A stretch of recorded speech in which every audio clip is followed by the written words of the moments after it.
Of course, it's Michael Chandler coming back to the program. Bellator 65 coming up, him in California. Henderson, the biggest team to date on your record. Like this is, he's obviously a former champ in other organizations, been around for a long time, has a great, a lot of guys follow him as far as training partners. Move to Arizona, go work out with him because that's where he is, where he's based out of.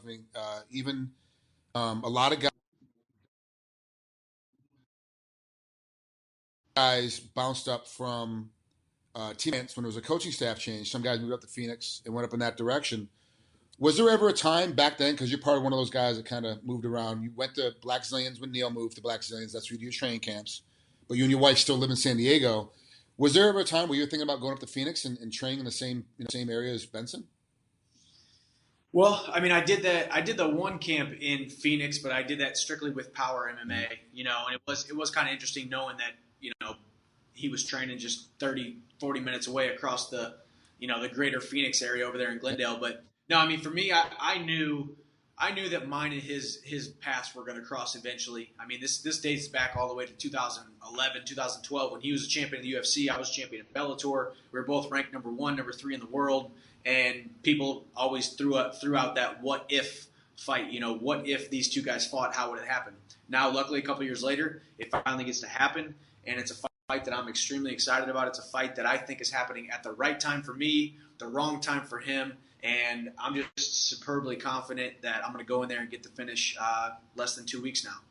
Be honest, when people first started talking about this fight 2 years ago, did you think it was going to happen in the UFC as opposed to being in Bellator? I didn't think that Benson would ever leave the UFC, and at the time I was happy with my Bellator situation. But I mean, at this point, I mean, I've been very vocal. This isn't about brand loyalty. This isn't about being my career now, especially the second half of my career, is not about being loyal to Bellator because Bellator's done some great things for me, but I've also done some great things for them. I mean, If they were to bet on a product of one of their products, I'm one of those guys that definitely helped them just as much as they have helped me. So it's, for me, the second half of my career isn't about brand loyalty, isn't about promotional loyalty. It's about what's going to put me in the best situation for myself, my wife, my future kids, and that kind of stuff. So I don't know what the future holds. I'm happy where I am right now. I'm happy to be the champion of Bellator. But, back then I was a little bit younger, a couple of years younger, and I didn't know. You always hear it. You still hear it now. Hey, man, he needs to go to the UFC. Man, I would love to see him versus McGregor, or him versus Diaz, or him versus this guy or that guy and the other thing. And they always play the what-if game, just like they were doing it back in the day when I was champion in Bellator and Benson Henderson was champion in the UFC. So you're always going to get those what-if games, and who knows what the future holds. I by no means am a Bellator lifer at this point. We'll see what the future holds. How many fights do you have left in your Bellator contract?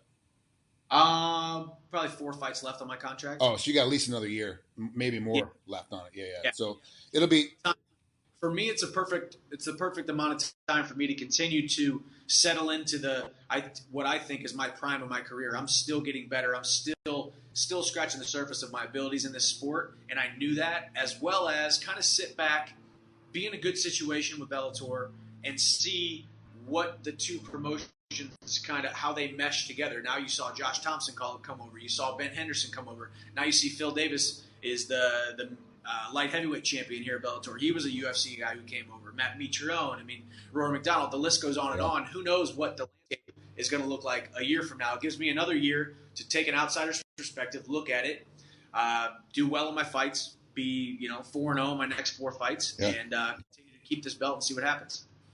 Speaking of 4-0, you had a 3-fight losing streak starting in 2013 through 2014. Of course, Eddie Alvarez, Will Brooks. Split decision to Eddie, and then split decision to Will, and then got TKO in your last fight against Will. But then after that, 3 fights in a row.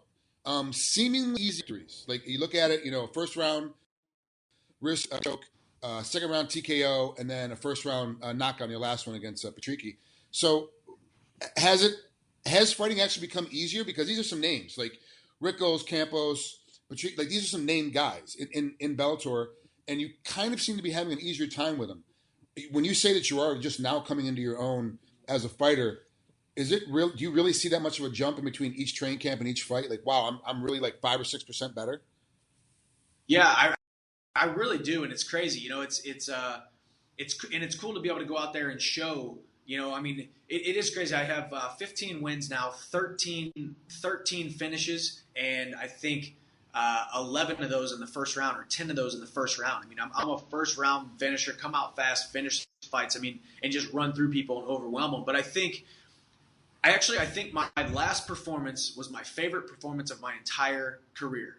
Not because it was a spectacular knockout, not because it was a first round finish and I won the belt again after going through the valley of losing 3 fights and then coming back and winning the belt. It wasn't any of that stuff. It was just the poise and the confidence and the maturity I felt inside that 2.5 minutes. From the time that first bell rang, to my composure, to my tactics, to my confidence, to the thinking, the thought process. I feel like I'm, like I said, just now scratching the surface. I'm the most confident I've ever been, both on my feet, on the ground, and athletically as well. I mean, I think, we always talk about, as you get a little bit older, you don't recover as well, and maybe you lose a little bit of speed, a little bit of power. I feel more powerful, faster, stronger, more athletic, more confident, and in a better spot, the best athlete I've ever been at 30 years old than I was back when I was 22, 23, 24 when I first started this sport. So wow. Exciting. It's exciting to see how high I can take it. And like I said, keep winning this Bellator belt, and then see what the future holds. All right, let's talk about Benson. I mean, he's the immediate future. And he's a tougher guy to game plan for than most people think. Coach Neil Malance and I actually talked about him quite a bit when I was out there helping the Black Stallions train. And you were coming in, the beginning of your training camp was going to be like the week after or 2 weeks after that I had left. He's a lot more difficult than people give him credit for. How difficult was it for you to come up with your game plan for Benson? And did you find it really that difficult to come up with a game plan? Yeah, I think the biggest thing about Benson, I think he's not great anywhere. He's not flashy. He doesn't have knockout power. He's got some submissions. He's decent on the ground, but I mean, he's not real dominant anywhere. I mean, when he was the champion in the UFC for quite a while, he wasn't real dominant. Everybody called him, the decision king and all that kind of stuff. He would eke out decisions. So that's a scary fight for anybody. If you don't put him away, if you don't finish him, he has a way of somehow showing the judges that he beat you inside those 25 minutes and he's going to eke out a decision. So you have to be smart with your tactics. It starts with tactics. It starts with that game plan of constantly winning every single position. Don't give up any position, because if you put it a little bit in his favor, you put the ball in his court a little bit, and he can look confident, and he can look calm and look composed.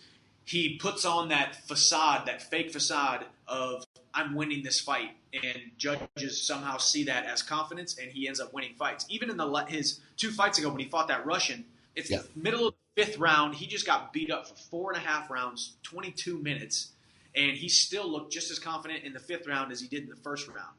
So the man knows his way around the cage. He's fought at the highest levels of this sport under some of the hardest pressure fights in the entire world. So he's been in that pressure cooker. He understands how to win fights, and he's just, I don't know. But to me, he's not very flashy, and I don't think he's ever been hit by a guy as hard as I hit. I don't think he's fought a guy as tenacious as I'm going to fight, and a guy as smart as I'm going to fight. And I don't know. I think he's lost a step. He's lost confidence. He doesn't believe in himself. He lied to Scott Coker there at the negotiation table, saying he wanted to be the world champion. That's a complete and utter lie, and his performances have shown that. So I'm going to step into the cage in less than 2 weeks and put a beating on him. So, and one of the other things too that I noticed, and most people take this disparagingly, but as a wrestler, you get it. I think you're also the shortest guy that he's faced, which is very problematic for a guy that's a big striker, because now you're always punching down at somebody, and it makes it very easy to take someone down when you're having to punch down at them. And you squat when you fight. You're not a tall for your height. Like you're like every other wrestler. You come in and you're kind of real short, kind of real small. You shorten down another 3 or 4 inches, and then you throw your punches from there, which makes it very deceiving about the length of your punching, because it's like, oh, this guy's 5'2", he can't hit me from over there, and all of a sudden you crack him like a guy that's 5'6". Like, well, because I'm 5'6", I'm just scrunched down. I still want to get in that game space. Has that been part of the plan too, trying to find guys that are super tall to practice with for the weight class and fight long? Benson does. Has that been hard to find at Black Zillions? No, I mean, first of all, we have a lot of southpaws who are same body type, and I don't know if you've seen him in person. I had never really seen him in person until about 10 weeks ago when I went up to San Jose, we did some radio shows together. He's not any taller than I am. Oh, really? You know? He's not. He's got a long torso, a big butt, and big legs. And he's not taller than I am. If anything, he's a quarter of an inch to a half inch taller than I am, and he's got big hair. You know, so you're going to see two guys about the same size going at it. I always thought the same thing. He looks big on TV. The way his body structure is set up and the way he's compounded, thick lower body, long, skinny torso, he looks like a taller fighter than he actually is. But like you said as well, I have that advantage because I'm sitting here at 5'8", 5'8 and a half, but I'm in that low stance of 5'5"-ish, 5'6", because I level a couple inches. And just like you saw in the last fight, you throwing out that jab, you're faking the shot. That right hand comes, and when it lands, he's going to wake up and wonder what happened. By then, it's going to be too late. I'm cashing my check, kissing my wife, and on to the next one. Well, he has shown that he has a pretty good chin. He has shown that he does take some heavy cracks. You did say earlier he has never been hit like he's going to get hit by you. But you hit him with that overhand right. You fake him out. You think the jab is coming. You crack him with the right, and he doesn't go down. What's the next step? Next step is be patient. One of the great things, and me and Neil always talk about this, is killer instinct. Neil always says I have great killer instinct. When I get somebody hurt, I go after you as long and as hard as I can until either the ref pulls you off of you or the bell rings. And for me, I don't want to ever negate that killer instinct because it's finished me a lot of fights. So if I hit him and rock him, I'm going to try to stay patient, but hit him with a barrage of punches, pick my shots, and put the lights out. The lights almost went out in the Dos Anjos fight. He got dropped 4 or 5 times in that fight with the Russian. So if I had to guess, he's going to fight timid, just like he did against Patricio. He pushed the action. He kept himself in the center of the cage. He had the center of the cage, but he didn't throw a lot of shots. And if you're gun shy against a guy like me, I'm going to read that. I'm going to feel that, and something's going to open up, and I'm going to land punches in bunches, and they're going to be hard shots. So I'm just excited. I've envisioned it. I've seen it. I think I'm going to finish him in the first or second round with a knockout. And if not, I'm prepared to go 25 minutes and beat him in a tactical war. So you've been in Florida for 7 weeks. So you haven't seen your wife. You just mentioned her a couple minutes ago. You haven't seen your wife in the whole 7 weeks, or has she come out?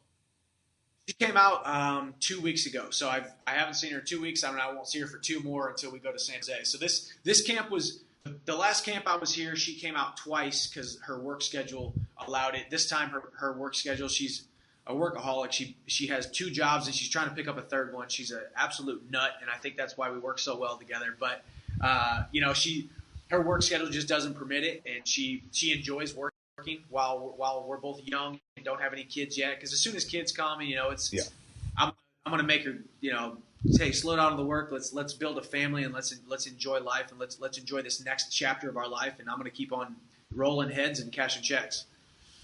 So now I have to ask: you won't see her for about a month by the time you get to the fights. When does she come in? Wednesday or Thursday before the fight. Okay, and you make weight Thursday and then fight Friday. Yeah, no, we fight Saturday. So I'll make weight Friday, fight Saturday. Well, I don't know about you, but I'm going to see my wife in a month. There's going to be about 24 hours of do not disturb on the hotel room door. Yeah, well, good. Yeah, okay. You're cutting weight, and you got to train, and so now you're talking about, is it going to be draining? You really have to think about these kind of stuff. Obviously, you've gone through it before, but it's like I have to conserve a certain amount of energy to be able to make weight, and then conserve a certain amount of energy to be able to fight, but I also haven't seen my wife in a month. So now you have this another fact. A lot of fighters don't deal with that because they are in training camp, family, see their wife every day. It's not that big of a deal.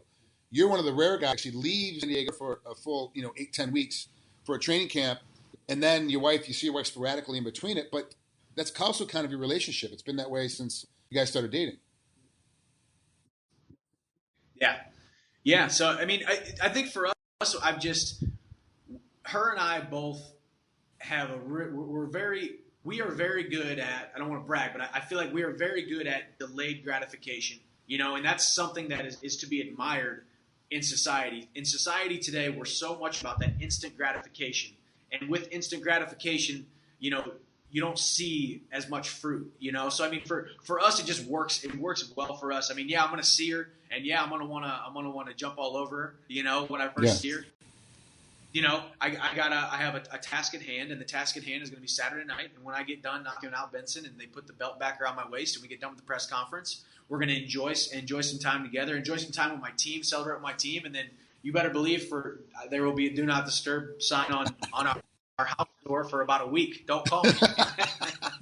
So I'll hit you up probably Monday at about 3:00 in the afternoon for an interview to talk about the fight. Now that you're the champ again, just to get a break, just to see what happens. Yeah. I'll be more worn out from that than I will be from this fight that I'm about to be in. I believe it. So this fight, the way you seem, this fight's pretty important to you. One, because getting the title back, but also two, it's establishing the fan favorite fight. Hey, look, you guys wanted us to fight a couple years ago. It finally came to fruition, and I'm the better guy. Obviously, this is, and you don't want to leave any decisions. You don't want to leave it to the judge. You want to finish this fight. I'm kind of getting that sense. Yeah. Yeah, for sure. I mean, and that's always my goal. And sometimes I have to be careful that I'm not overzealous. I don't want to chase the finish. I want to fight tactically, fight smart, and when the finish happens, it happens. I have a way of, inside that crazy turmoil that's going on inside that 25 minutes inside the cage, I somehow find a way to finish fights. So it's happened time and time again. It's happened 13 times, 7 times by knockout, 6 times by submission. So it happens. So I just have to be confident that it's going to happen. And at the same time, you know, we are a couple days away from Eddie Alvarez, the #1 lightweight in the world, fighting Conor McGregor, a huge fight, who I have a finish over, the #1 lightweight in the world, and arguably a second win over. You know, a lot of people that second fight.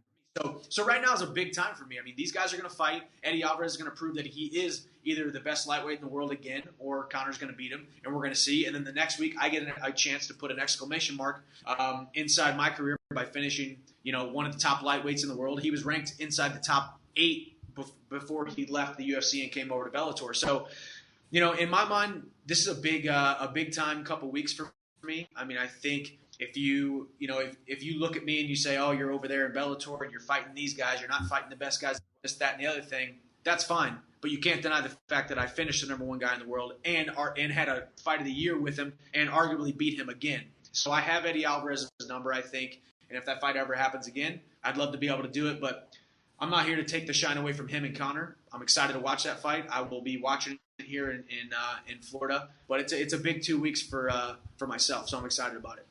Who do you think wins that fight, Alvarez and McGregor? I think Eddie wins the fight. I do. I think he's battle tested. I think he's going to get hit with some hard shots by Conor in the first and second round. He's probably going to get rocked.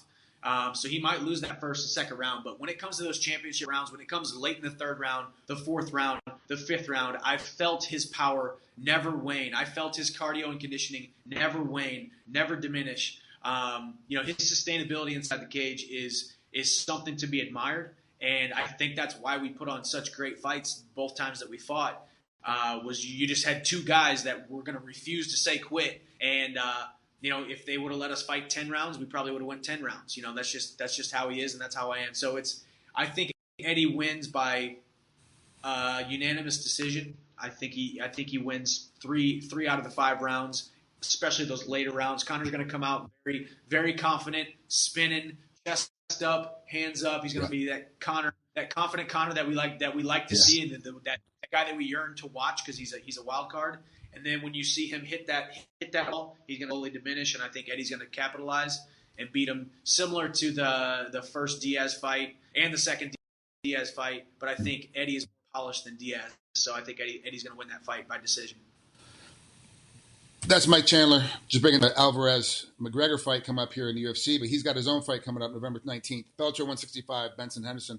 Mike, thanks so much for taking time on a Sunday. I know it's usually it's family day, but obviously no family around because you're stuck in Florida in training camp. Yeah. Enjoy the rest of the sunshine. Well, it's a little cloudy behind you. Enjoy the rest of the cloudy day. Yeah, it's a little cloudy for some reason, but I took a walk on the beach earlier, got my mind right, so I'm excited for this last hard week of training, and then headed out to San Jose to get after it. So thanks for having me. You got it, Mike. Take care. Have a great rest last week, and we'll talk again soon. Yes, sir. Thanks.